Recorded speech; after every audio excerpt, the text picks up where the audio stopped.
Right, hello. Yeah, sorry about that. Yeah, StreamYard is just being a complete bastard tonight. It won't do anything. But yeah, we're talking about Charles Watson's psychiatry report, obviously. Again. I'm going to talk about what he actually said about the murders tonight. Yeah, so yeah. Yeah, sorry about that. Sorry I'm late starting and everything. And then, yeah, StreamYard wouldn't even do anything. But I can still show you the slides. Everyone, yeah, loads of people here. 32 people already. Yeah, thanks for coming. I'm sorry, yeah, it wouldn't even play the countdown clip or anything. It's not doing anything. But yeah, I can still show you the slides. It just looks a bit crappier. You're going to be seeing the PDF, but yeah, I can still show you everything I was going to show you. And yeah, I wanted to try and find some exact dates for you, but of what was going on in the trial at all the different times he said these things. But it's all after he gets to California. I wasn't able to look up the dates in time, but yeah, it's interesting.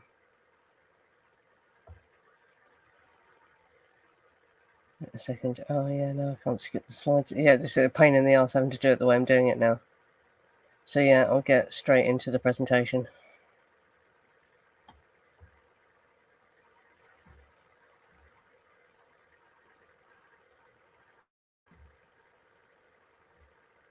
Get it on the screen. There. Right.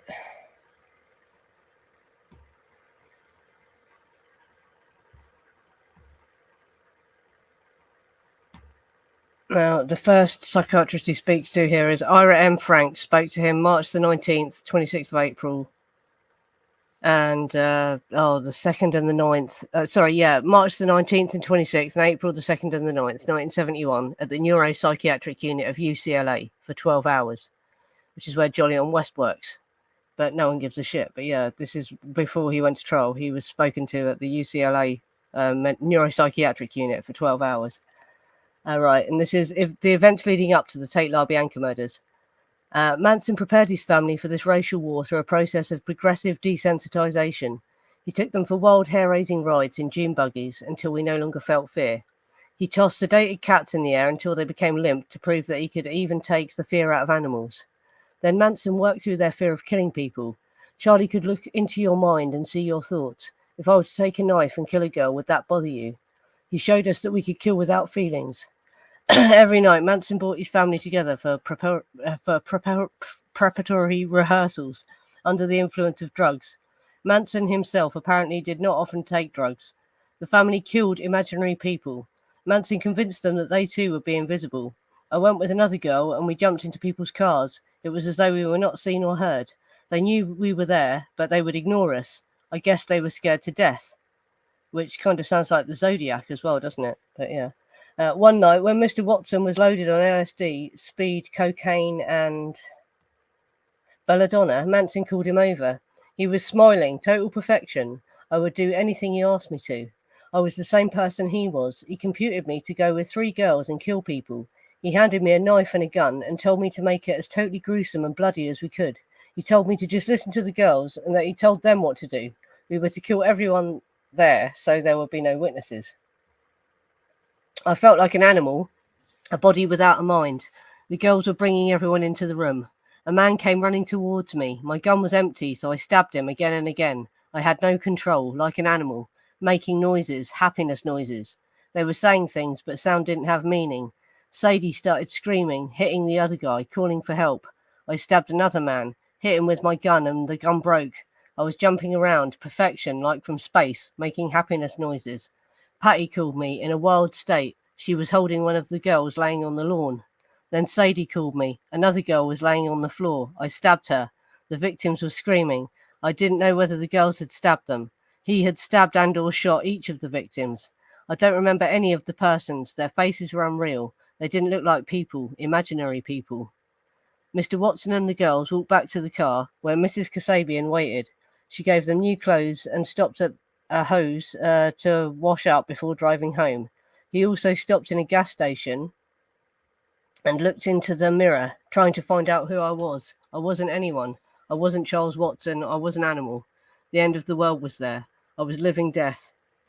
He drove back to the ranch where Manson was sitting naked, without word, Without saying a word, he went to bed. He woke up the next day as though nothing had happened, like a dream, except that I was still an animal. Charlie was talking to the girls and seemed happy, and I took some more speed. That night, Manson gave him a knife and told Miss Van Houten, Miss Atkins, Mr. Grogan, and Miss Krenwinkel and Mr. Watson to get into the car. Manson had a gun, and this time gave each of them some acid tablets. He programmed me so that I just had, and a word appears to have been redacted there, in my mind. Nobody questioned Manson. He was going to show us how it should have been done. Manson drove around for a long time then, eventually went to a house, came back and told us to kill the people. Inside, Patty, Leslie and I went in, found a man and a woman I tied up. I stabbed them both, without any hesitation. I couldn't see their faces. They had pillowcases over their head. The trio then changed clothes and left, only to find that Manson had driven off. The next morning, they hitchhiked back to the ranch. So yeah, that's the first guy he talks to. He's the guy who examines him at Jolly on West Hospital. But yeah, no one seems to care. Everyone only cares about putting a link between Charles Manson and Jolly on West. Yeah, he was taken there for all those days and examined for 12 hours by Ira M Frank, who was apparently a friend of Jolly on West as well. But no one gives a shit. But yeah, that seems pretty much like the official narrative, doesn't it, that he was spouting.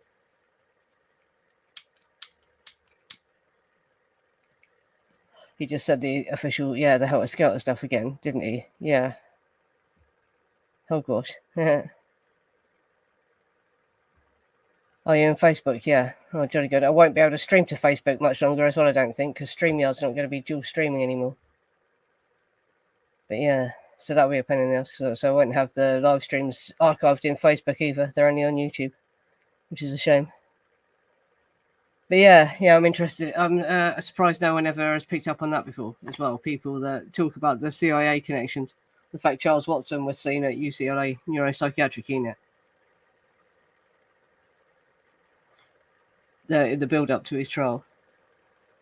And then the next guy he talks to, because they're all men. Richard D. Walter, he's called.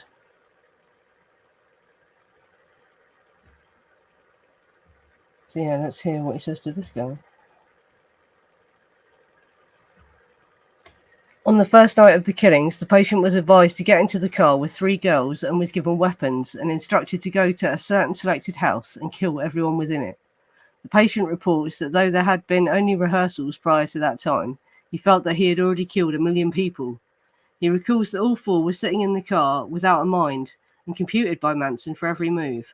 He said that, in a sense, he heard only his voice. He recalls that the instructions were to kill everyone on the premises and to make it as gruesome as possible. On the first night involved, there were 5 killings. The patient reports in detail how they entered the house and how they systematically killed every one of the tenants, in keeping with the instructions. On the second night in question, 7 of them, including Manson, piled into the car and drove away from the ranch. They were given acid in tablet form prior to leaving, and he recalls that he had no thoughts except what Manson said. He recalls that they looked around for another place, at this time without a set plan. There may have been several stops, and finally Manson left the car, entered the house and came back later. The patient and a couple of the girls then entered the house and proceeded to kill its 2 occupants, whose heads were covered with white pillowcases or sheets. And when they came out of the car, was gone. So they hitchhiked and walked their way back to the ranch. He left the ranch, travelled with the family to other locations in Northern California, and eventually escaped to Texas, in his hometown, where he was ultimately arrested. And then we get to the other guy. So yeah, that again sounds pretty much like the official stuff, doesn't it? July 7th, 1971, he says that. I've put these all in chronological order as well. But yeah, this K. Grosvenor Bailey one, it gets more interesting here because he shows you exactly what question he asked him and his exact response. So it gets more interesting here. Yeah. Sorry, just want me to get the chat for a minute. Yeah.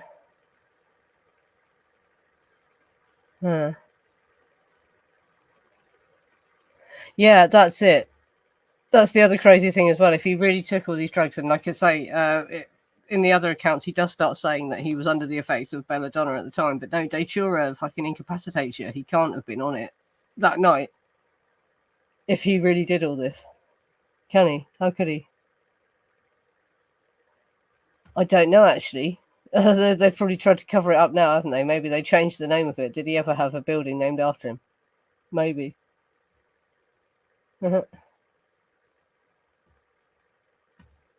Yeah, he does. This next guy questions him in more detail. And he does mention, talking about Stephen Parent as well. But he starts to say some stuff that, brings the official narrative into question as well. We'll get straight on with it. Yeah, that's it. Yeah, could he be protecting other people that were there that didn't get arrested as well? There have to have been more people involved and people that went. Well, obviously more people went back. If you look at the noise reports as well, loads of people went back there. We've done streams about the sound reports that night, and obviously the blood evidence showing how obvious it is that someone's body was moved off the porch. And the blood results said that was Jay's body that was moved. That was Jay's blood that was on the porch. So it was Jay that was moved. So, obviously something is really, really off. Yeah. Yeah. Yeah, right. I'll get on with reading this out because there's quite a lot to read out. But it starts to get weird, some of the stuff he says.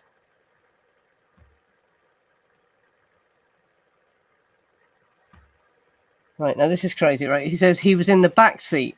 So now he's not driving, right? I was in the back seat and I got out of the back seat. Was it then that you and Linda and Sadie and Katie started walking up the hill? Yes, I did. 2 girls were in front and 1 was behind me. Yeah, and this is July the 7th, 1971. Again, as a matter of memory testing, what kind of rope did you have around your shoulder? I didn't have any rope around my shoulders.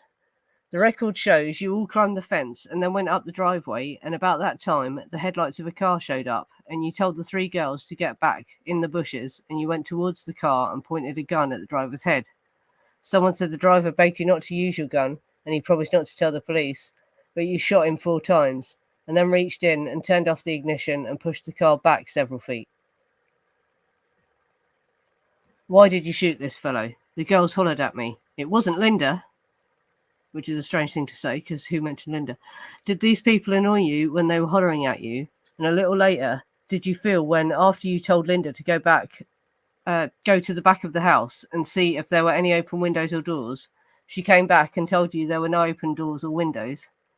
I walked into the front door of the house, and all of a sudden Sadie popped up from somewhere, bringing people into the rooms. I was blacking out, and when I was in the light, more black than light. Do you remember, before you walked in the front door, that you were cutting a screen horizontally, and that later you removed the screen and entered through that window, and that you then told Linda to go back to the car? I didn't cut no screen. I didn't tell anybody to do anything during the whole night. How did you feel How do you feel you were hitting one of the How did you feel when you were hitting one of these fellows on the head with the revolver and stabbing him, as the record says? I was just hitting the body and stabbed him after he was already down on the ground and bleeding. Sadie kept stabbing him.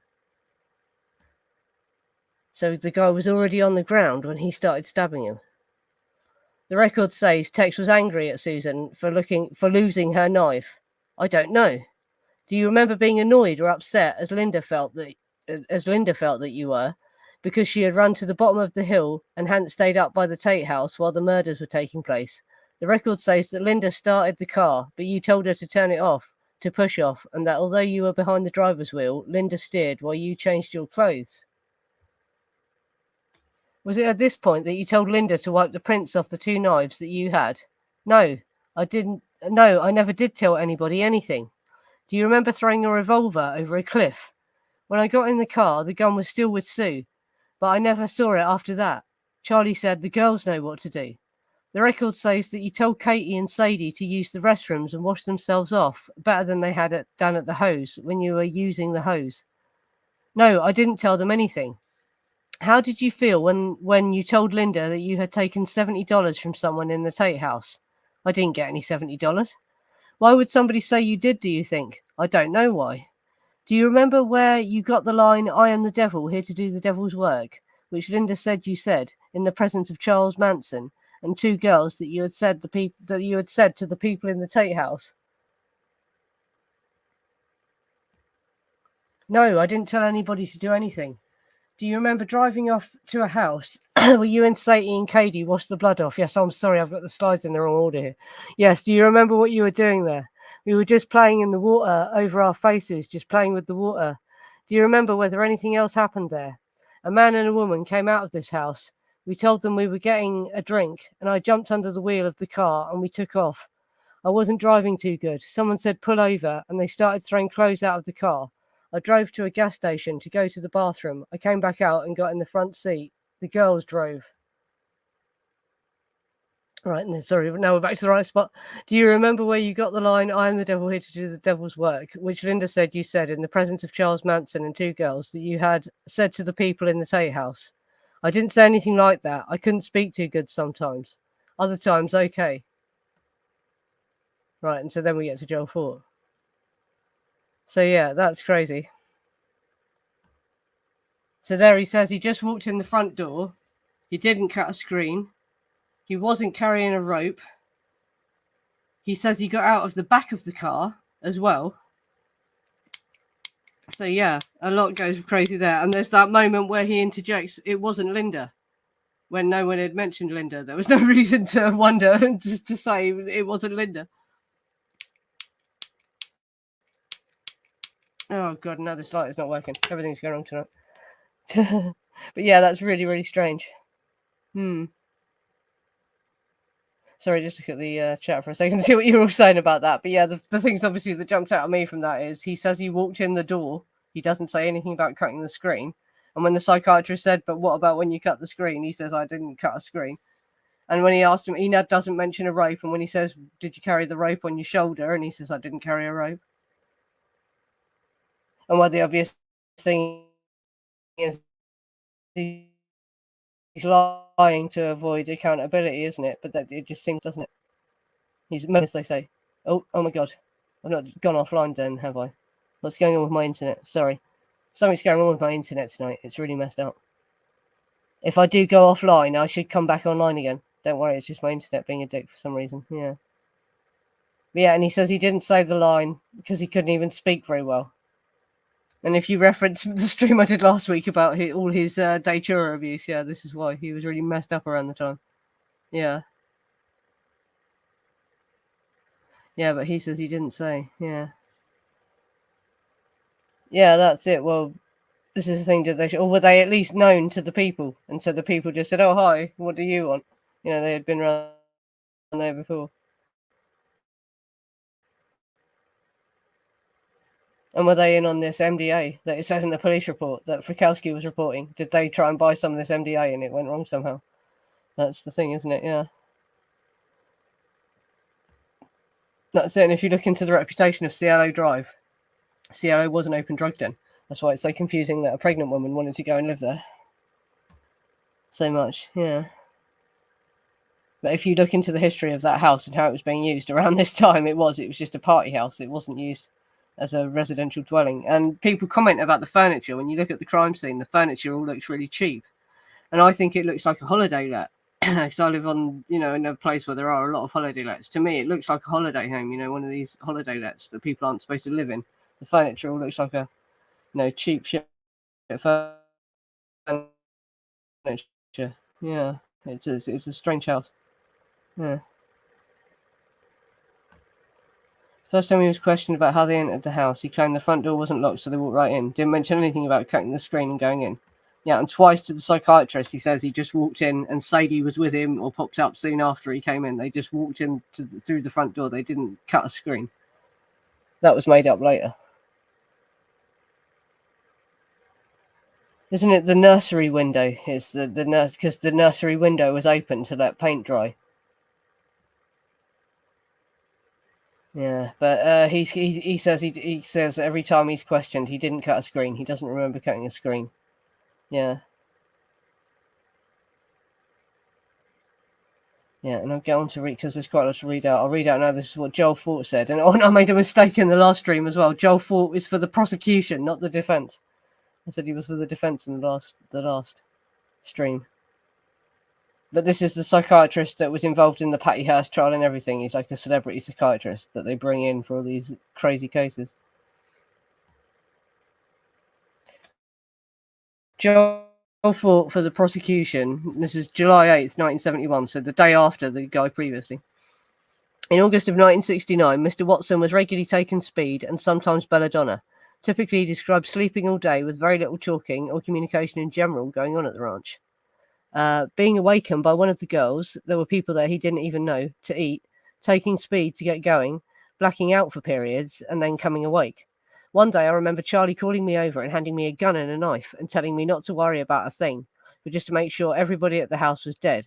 He says that he had no thoughts in his head, but was completely gone, a body or machine.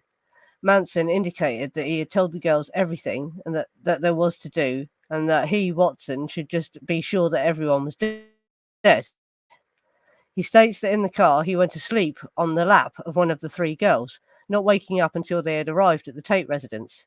They told me to cut the wires. He climbed the telephone pole. Linda handed him the cutters, and he remembers doing the actual cutting, although not the climbing, up or down the pole. Next, he remembers walking up to the fence with the girls and carrying a gun and knife. Walking up to the fence with the girls and carrying a gun and knife. He went over the fence after the girls, and after first falling off, it seemed like lights started going on, and either Sadie and Katie said, "We have to get everybody." And then there's a weird redacted bit, and you can see someone's written a comment. It looks like it's saying, "Judge, how the hell have they redacted something?" But you can sort of vaguely read it, and it says Watson remembers being something. But yeah, there's a redacted bit that's really weird, and someone's written a comment in the thing. I don't know whose copy of his psychiatry report this is. As the group reached the area of the grounds, a car drove up. Watson stopped the man driving it and shot the top part of his body 4 or 5 times without hesitation. After that, he didn't see Linda anymore, but walked in the front door of the house. So again, he just says he walked in the front door, being aware of Sadie next to him, and then everything went wild. Sadie brought people into the room. They were running around like a chicken with its head cut off. The defendant smiled in describing this. One guy started towards him. Sadie hollered to watch out, and I started shooting. He does not remember having any thoughts at all at the time. Next, he saw Katie stabbing a little man, and I shot the guy. Later, I stabbed him too, but he was already bleeding and not moving. Sadie was repeatedly stabbing a big guy, and I came over by the door and hit him with the gun and then stabbed him. It was wild, and I was a mechanical animal with nothing in my mind. Then Katie had a woman in the yard that she was repeatedly stabbing, even though this woman appeared lifeless, and then I stabbed her too. Watson said that he had never seen any of the people before, and he didn't even recognize them as people or as men or women. Then Sadie hollered. She was stabbing a woman on the floor of the house. I was kind of out of it until we left. But he next remembers walking out through the gate with Sadie and Katie, getting into the front seat with Linda driving. Later, they got to a house where they stopped to throw water over themselves in order to get the blood off. Then the girls gave him clean clothes to put on. A man and a woman came out of the house, hollered at them, and I drove away, and they stopped to throw away their bloody clothing. The girls drove back to the ranch while Watson went to sleep. Manson asked them what happened, and after giving a brief report, Katie and the defendant laid down on the same bed and went to sleep. He recalls waking up in the daylight, blacking out off and on, and taking speed to bring me out.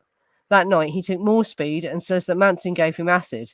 With Charlie driving, Katie, Sadie, Linda, Leslie, Clem, and Watson went off in the car. They drove for what seemed like a long time, and eventually Manson went into a house by himself, came back, and told them he had tied up the people, and Watson should go in with Katie and Leslie and kill them. He says Manson gave him a knife. He and Katie stabbed the man in the house, and Leslie was stabbing the woman lying on the floor, so I stabbed her too. They did a lot of things in the house while I was blacked out. Manson, having told them to write on the walls, etc. Watson washed himself off at the sink, walked a while, slept by a tree, and then hitchhiked. There, he passed out again. And that's it, yeah. That's what he says too. But again, there, he's saying, isn't he, walked in the door. Oh, I said he walked in the door. And yeah, it talks about seeing the girls stabbing people a lot as well, and then running over and stabbing people that the girls had already stabbed or were already stabbed. That's the thing that sort of jumps out at me, that he says in all these things, that he's saying that the people were already bleeding and stabbed, and he ran over and stabbed them too. But yeah, because when you talk about I did a stream years ago with Russ, the guy who started this channel with, Russ Figueiredo, and Mike, where we talked about the evidence she did actually stab Fikowski, and there's some wounds on his leg that we think she may have inflicted while he grabbed her by the hair, because there's talk of Fikowski grabbing Susan by the hair. But from what text says there, it sounds like she might have been stabbing Fikowski more than just in his leg. She did start stabbing him before he came over and started hitting him with the gun, and Sadie was yelling for help because of that guy. Yeah. Who was the second guy? And I'm starting to think now about the Canadians. I found out so much about the Canadians now, because Billy Doyle and Charles Tucker had actually left the country, hadn't they? But Harrigan and Dawson were still in the country. Their alibis were they were in different places at the time. But I wonder if it was one of the Canadians. Yeah, no, it wasn't Manson at the time of the killings. I'm sure it wouldn't have been Manson. Yeah, Manson didn't go with them at the time they were killing people. He sent them. Excuse me, I'm sorry, getting dry.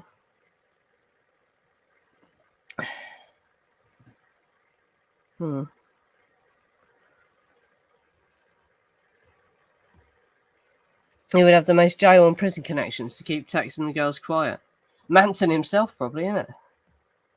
And well, the thing is as well, Manson was involved with the mob. I guess you call them the mob, not the mafia, but maybe the mafia as well. But from his prison time, and he knew Carpus, creepy Carpus, and all that, didn't he? You know, so he had connections to the mob, and that, didn't he? So who knows what these crimes are all really connected to? But the motive they tell us doesn't sound right, does it? Something is definitely off about why they say this happened. This is why we have to keep looking into it, and why it's important. And if you looking at the psychiatry report for Charles Watson here, I genuinely question, how much he actually remembers about what he did, because he was so brain fried and all that sort of shit. I don't think he's a very reliable sort of witness to his own actions because of how brain damaged he was by all the drugs. But next week I'm going to get to why they actually said he was insane, which is sort of a bit more complicated. But yeah, they basically put it down to organic brain damage. They put it down to brain damage, basically, is what they say. Right, I'll get on to reading the next guy as well.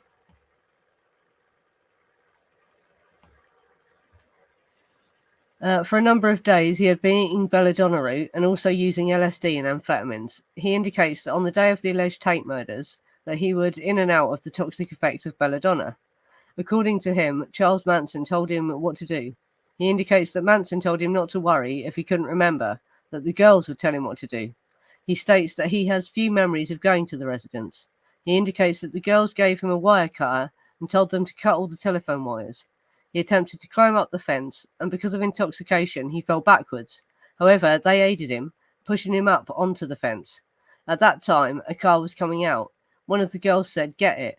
He states that he went up to the car and started shooting. He indicates that he did this without hesitation nor thought. He further states that he kept shooting, kept shooting, kept shooting, kept shooting. He just doesn't remember entering the house. He indicates that he remembers shooting at least one other person until the gun would not work any longer. He is not certain whether that event occurred on the inside or the outside of the house. He states that when the girls said to do something, I would do it. They would call me from one person to another. I would start stabbing. I didn't have any control. I was nothing. I felt like an animal, totally animalistic. They would call from one person to another. I didn't know whether their bodies were dead. Some people were moving. I would come whenever the girls called. I kept stabbing until the girls called somewhere else. I wouldn't stop. At this point, he weeps. I was unable to get Mr. Watson to talk about the LaBianca murders. I asked him about the events of... Oh, no, sorry, yeah, that's it. That's the end of it, yeah. So, yeah, that was the last guy he spoke to. But, yes, the thing I forgot to mention about the Joel Fort thing as well. He says in that he wasn't driving, he was asleep in the lap of one of the girls. Did anyone notice that as well? That's another crazy one. That's a completely different chain of events, isn't it? Because to everyone else, and when, the official narrative is that Tex drove them over there and was fully conscious and awake as he went over there. But in some of these reports, it emerges that he was actually, that Joel Fort one, he says he was asleep in the lap of one of the girls as they drove over there, not driving as well. But yeah, it's very strange. Yeah, and most of those people are for the defence, obviously, but the one, Joel Fort is for the prosecution, and we're going to get into him as well, because he says some bullshit as well. He actually misleads the court about drug tolerance, and he contradicts himself in his own report. He's quite full of shit. But yeah, and also, he's saying, it's like the girls say Charlie told them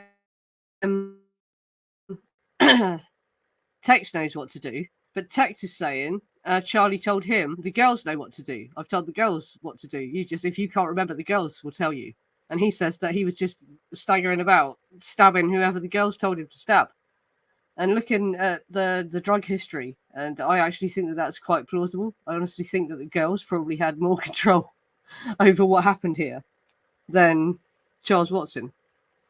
And of course, we can only speculate because it was never proven. But the police's theory was there was 2 men involved in these crimes. And there's other people that had reason to be angry at the occupants of Cielo Drive that we can find. I've talked about this in all these other streams. So there was a lot of other people that, possibly other people that might have wanted to get involved in these murders. And so, I do wonder. Because on the surface, you look at what he's saying, it's like, he's malingering is the clinical term for it, is he's just lying. He's trying to deny accountability. He's trying to say, I didn't know what to do. The girls told me what to do. So he could just be lying. But, because of the nature of these crimes and because of how much detail you get about his drug history and that, I do wonder if he's actually telling the truth. And he really just doesn't really have much idea what was going on. And the girls were shoving him towards the people to murder. Who knows?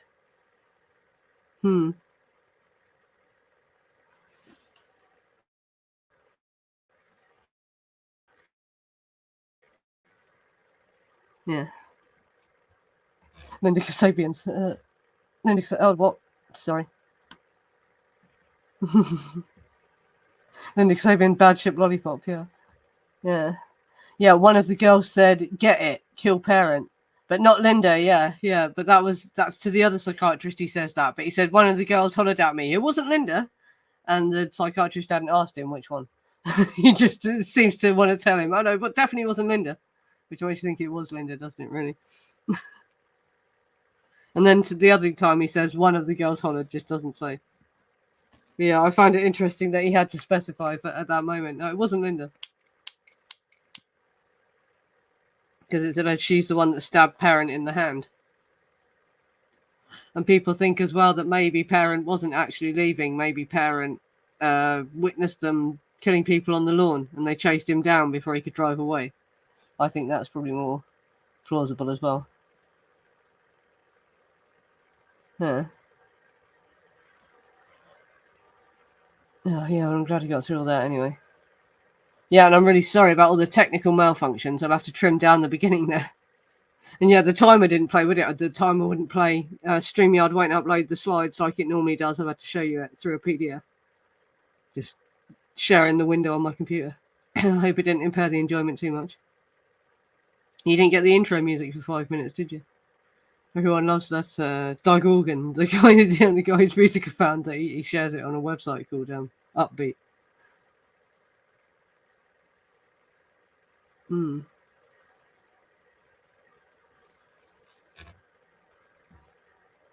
that's another interesting point as well, yeah. Manson's misogyny would never allow a man to be told what to do by a woman. But also, if you look into how messed up Tex was at this time, how messed up they say, like Susan testified that she had to, well, she said, I don't know if it was in an interview or in court, but she said that she used to have to spoon feed him after he had this belladonna trip and that. So he was really messed up. So it really is possible that the girls actually were more in control of what was happening that night than he was. And like I say, I've always thought there was other people involved in the actual stabbing as well, that they couldn't have pulled it off on their own. If all these people scattered at once, if you imagine, once they started killing them, they all would have started running for their lives. And I just find it difficult to believe that these people did it on their own. I think there has to have been at least one other man there. And that's what the police thought when they were looking at this. They thought it was one man and three women.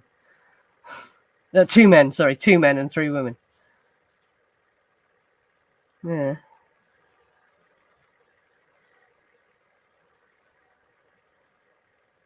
Yeah, and women, they found out now as well, women are better at situations like this than men. They didn't know this at the time. That's another reason this case was tried like this as well. At the time, they had strange ideas about women and violence. They thought women could only do violence if instructed by a man or to impress a man. They didn't think that women was capable of doing it on their own. But now we know different. Women are actually better in situations like this because we're better at multitasking. Apparently, our brains are better at multitasking. There's actually a theory behind this. There's evidence for it because we're better at multitasking. We will keep our heads together better in a violent situation where people are running all over the place screaming, and that a woman would actually be better at this sort of situation than a man.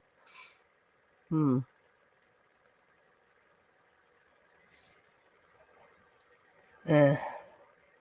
Well, there's no talk of them doing the belladonna at Cielo, is there? They did mescaline, which is close, but a slightly different category of hallucinogen, isn't it? But yeah, there's a newspaper article, saying that when Harrigan went up there, Jay Sebring and Frykowski were tripping on mescaline. Yeah.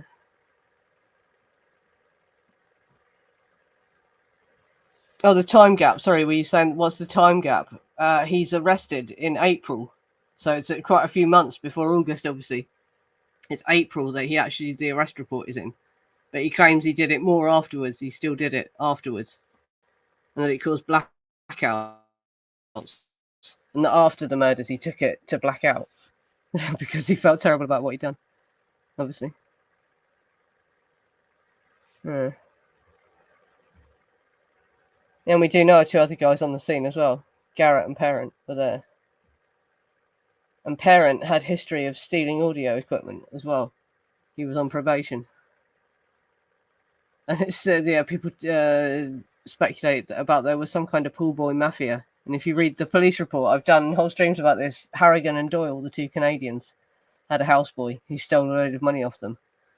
And so they sort of speculated there was some kind of houseboy mafia, and Tex was possibly doing stuff as a houseboy for Dennis Wilson, And so maybe through this pool boy mafia, they all knew each other. Parent and Garrettson actually knew Tex. And something went wrong. And Garrettson lived. Why? Because he swore not to snitch, or maybe he managed to run away and hide somewhere. He managed to stay hidden, and they couldn't get him. Yeah. Yeah.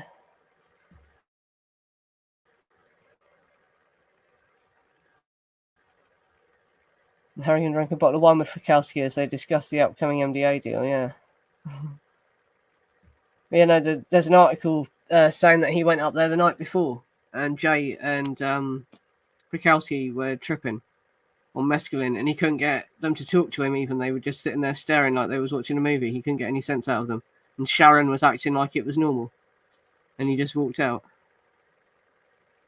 But yeah, it's in the police report. Frykowski was going to pick up a guy from Canada that was bringing in some MDA. Not sure which one it was, whether it was Doyle or Harrigan or what. But Harrigan seems to have been more friendly with him.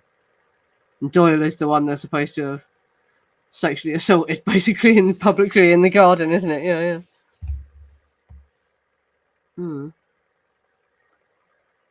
Like I say, those guys had a lot of reason to be angry with the people at Cielo Drive as well. So I wonder, could the second guy be one of them? And Billy Doyle and Charles Tackett were out of the country, apparently. So the only 2 that were left in the country were Harrigan and Dawson. And Dawson seems to be quite a violent dude. There's a lot of incidents of him doing violent stuff if you look into Pick Dawson, and vowing to kill Folger and Frykowski as well. Him and Doyle both vowed to kill Folger and Frykowski.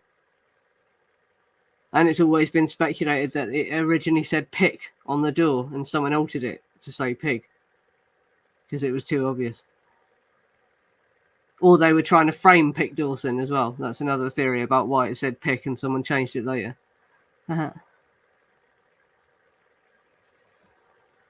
Yeah, that's it. Did he get down this path where the steak knives were found at the back, that led out from the back of the house somehow? Did he get down that pathway? It's probably not there anymore, so impossible to find. Yeah.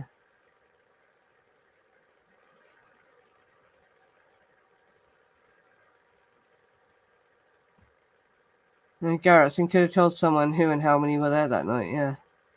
Well, people say that he saw more, don't they? And he was just too scared to say it. And Krenwinkel was supposed to have walked up to him and gone, shush, when he was looking out the window. She saw him looking out the window. She just put her finger to her lips and started walking towards him with a knife. He ran away from the window and shit like that. So I reckon, yeah, he was just not saying what he saw. Yeah.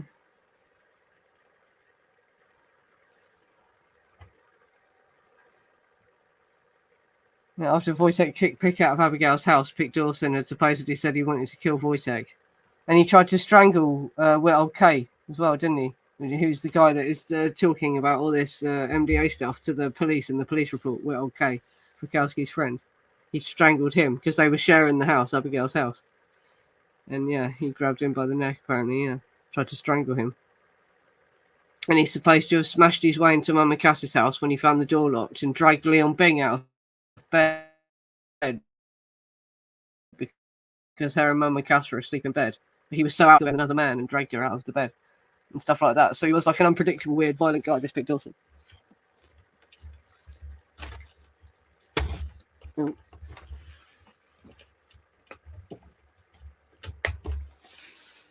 Sorry, I was trying to plug my heater in there and knock the camera out, didn't I? There you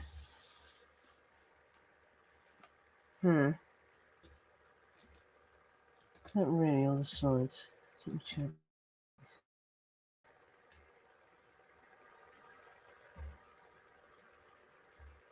Yeah, no, that's definitely it. So yeah, so that's everything he says in the psychiatry reports about the murders. But it is very strange that he says he never cut a screen, he never carried a rope. He every time says he walked in the front door. He never once says he cut a screen and climbed in a window. He doesn't remember anything about that.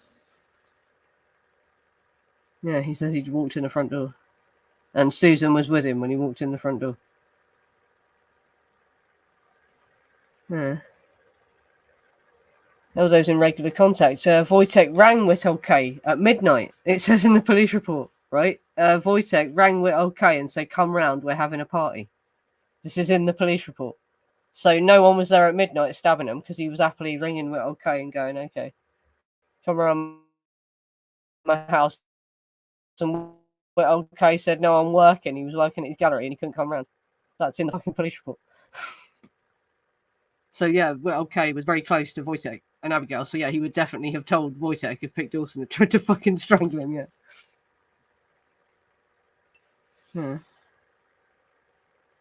Yeah. That's the thing as well. Was it removed by the painter later? But it had been cut as well, hadn't it? And there are photos of the screen having been cut and all that. But was that done later by the people staging it? Because, like I say, everything I've read about this case and everything I've learned about the case, I now don't even think they cut the phone lines on the way in. I think that was done later to make it look like, cat bogus did it. I think that they initially entered the house just as people that knew them, and shit broke down. I said Leon Bing, Mark, a woman.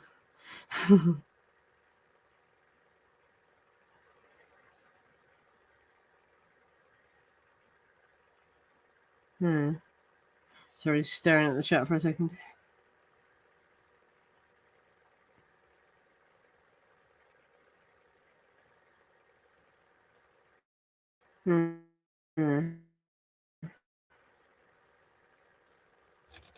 The dining room window that had the cut screen. Because it's right, but there's photos of it, isn't there? I don't know if I've got that slide. It's right by the front door. It's a window right by the front door. I'd always thought it was the nursery for some reason.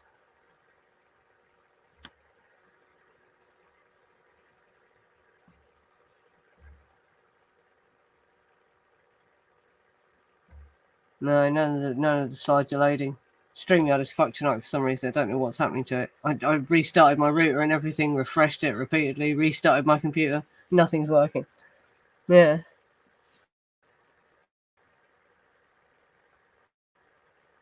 Because I'd heard they had left the window open because the nursery had just been painted. So to air the nursery window was open with a screen over it. But it looks like it's bullshit that they ever cut a screen to get in there anyway. Because every time he says they walked in the front door, every time he's questioned about it, yeah. Now, Bill Cosby, it was in his stand-up routine. There's something he says about something he adds to women's drinks. I can't remember the word for it, but there's a word that he uses repeatedly in his early stand-up. He always did it, yeah.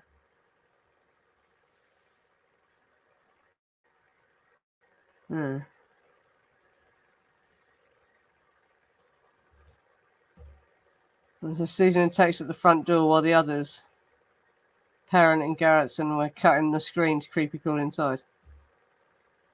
Maybe. Who knows? If it was Garrettson and Parent, like I say, my money's on one of the Canadians. And once they had the family, they just didn't bother to dig too much into their alibis. But yeah, but like I say, I don't think that they cut the screen at the time. I think that was, again, done later when people went up there to try and stage it to make it look like something else. No, they weren't sleeping with each other. They were just having a slumber party. They were sitting in her bed watching films and eating. It's in Mama Cass's biography. I read it out in the Pick Dawson stream. Haven't you read this? Haven't you watched that stream? Does no one watch the stuff about Pick Dawson and the Canadians? The Canadians are very important. You have to fucking look into the Canadians if you're into this case. They're very important. I've read this out. It's in Mama Cass's biography. Leon Bing was Mama Cass's friends, and they just had a sleepover and were in her bed watching films and eating, and they fell asleep. And this was after the Manson murders has happened, right? Pick Dawson arrived and found the doors locked, and he smashed in the doors and stormed up into Mama Cass's bedroom. And Mama Cass had taken her Nembutal, so she was crushed out, comatose. And he dragged Leon Bing out of the bed, thinking she was a man. But they weren't having a lesbian situation or anything. They had just had like a slumber party and fallen asleep in the same bed. And Pick Dawson was going mental. And he dragged Leon Bing out of bed. And she had to run and phone someone to come and calm him down because she couldn't wake up Cass because she'd taken her sleeping pills. Yeah. Yeah, you've got to watch the stuff about the fucking Canadians. The streams I did about the fucking articles about the Canadians. And all the streams about Harrigan and Doyle. They are key to this. And they were the main other suspects, the most fucking likely other suspects. Yeah, Doyle, Dawson, Harrigan, and Tackott, Charles Tackott as well. And Mama Cass was very involved with the Canadians. Mama Cass was engaged to Billy Doyle at one point and Pick Dawson at another point. She was very close to Pick Dawson. There was lots in her biography about Pick Dawson. So, like, yeah, they were really, really in with the Hollywood crowd, and they were the ones that were importing the MDA, and they sold cocaine as well, apparently. Yeah. And Billy Doyle is the one that they supposedly sexually assaulted. They drugged him and sexually assaulted him in the garden at Cielo Drive because he's supposed to have distributed bad dope. And he's the one that was engaged to Mama Cass as well. So, yeah, fucking crazy situation. And this all got covered up. But it's out there. This did happen. It's in Chaos. If you've read Chaos, you've probably heard about this. And it's also in Mama Cass's biography. Peter Talk from the Monkees had something to say about it. Dennis Hopper mentioned it in an interview somewhere. So this is known about, yeah. Yeah.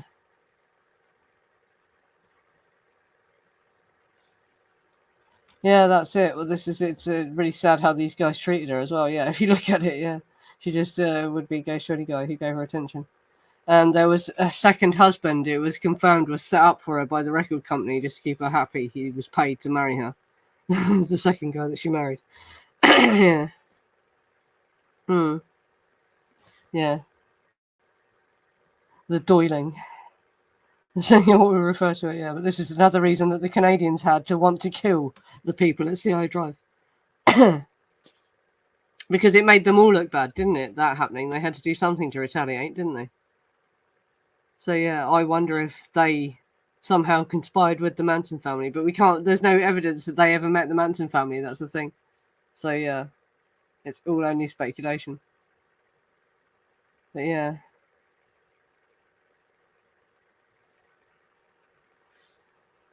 Yeah, well, like I say, the only guy who's written about them in books, well, Nicholas Schreck has, obviously, and Tom O'Neill in Chaos.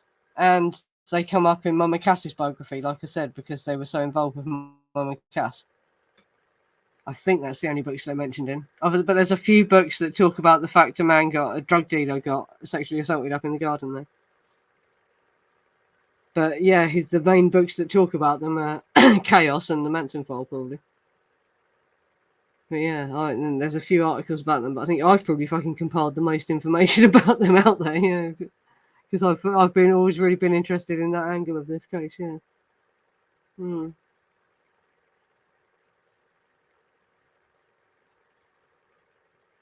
Hmm.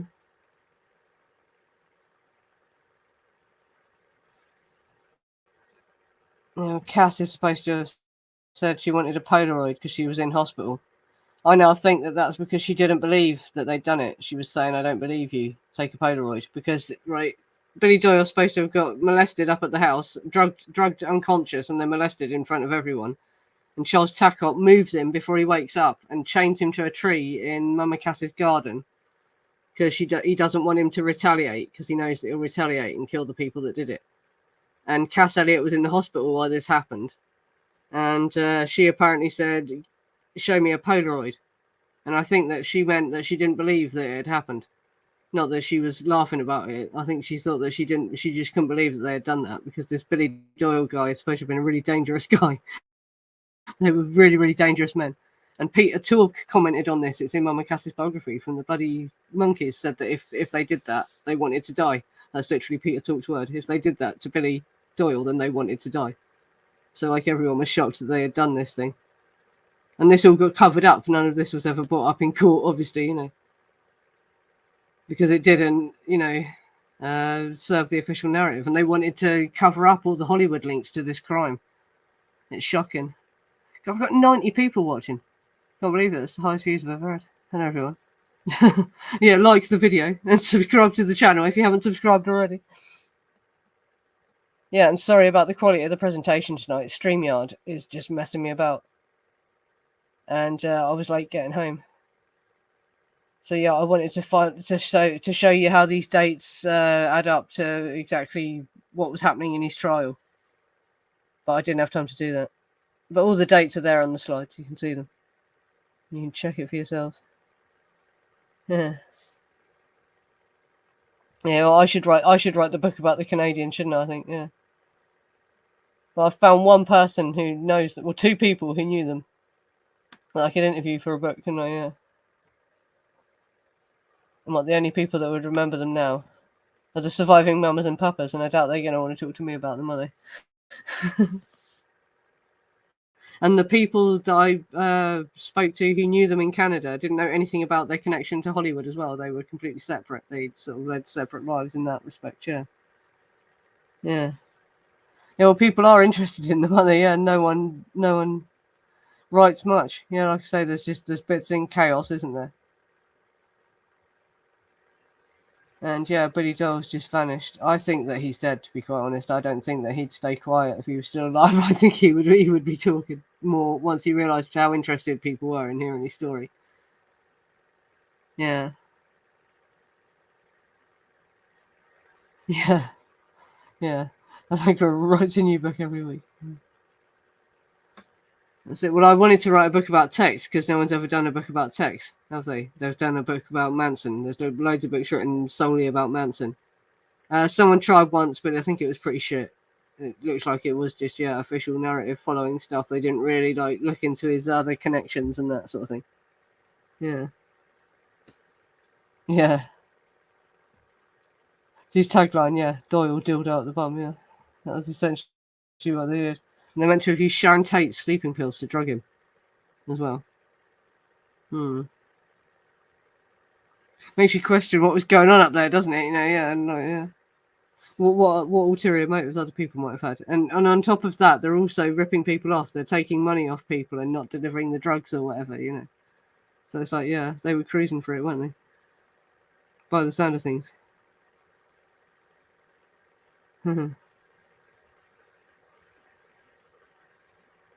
Yeah, wow. Right, well, I think I'm going to end this one now, and I'll do an after show. Because I've read out everything I wanted to read, and we're sort of going off subject now, aren't we? But yeah, it was important to talk about other people who could have been there, possible other people who could have been there. So we know Garrettson and Parent were there, and it's questionable were they involved in any way, or is Garrettson at least lying about what he saw? And also these guys, the Canadians, who were really, really pissed off with the guys at CLA Drive. And Doyle and Tackett are definitely out of the country. Unless they somehow managed to fake that, who knows? But the only two that are still in the country are Pick Dawson and Harrigan at the time of the murders. And Pick Dawson is supposed to be in New York at the time. But once they had the family, how hard did they look into his alibi? You know, who knows? Yeah. Yeah, it's interesting. Yeah, that's it. You write a screenplay for a film about the Canadians. Yeah, the Doiling. Well, I told you about, were they the Canadian CIA? The first meeting of the Canadian CIA. Hey? We've got this new drug to distribute in Hollywood. It's called MDA, eh? With the CIA, eh? Eh? Eh? MDA, eh? And then they had to try the MDA for research purposes. So they're all sitting around there going, hey, this is good, isn't it?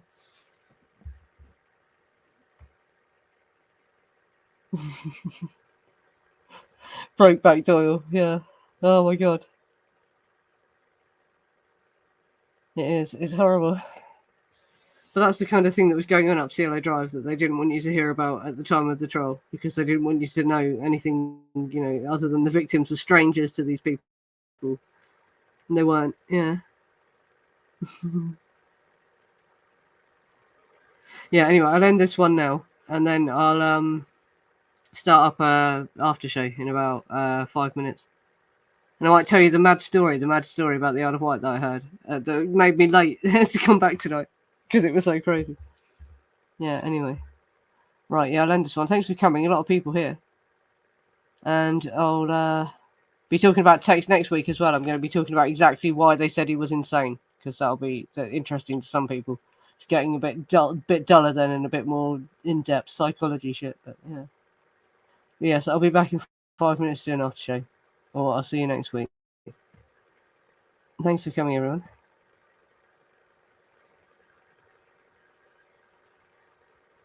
You gone? God, it takes so long to end. Come on. Still not ended.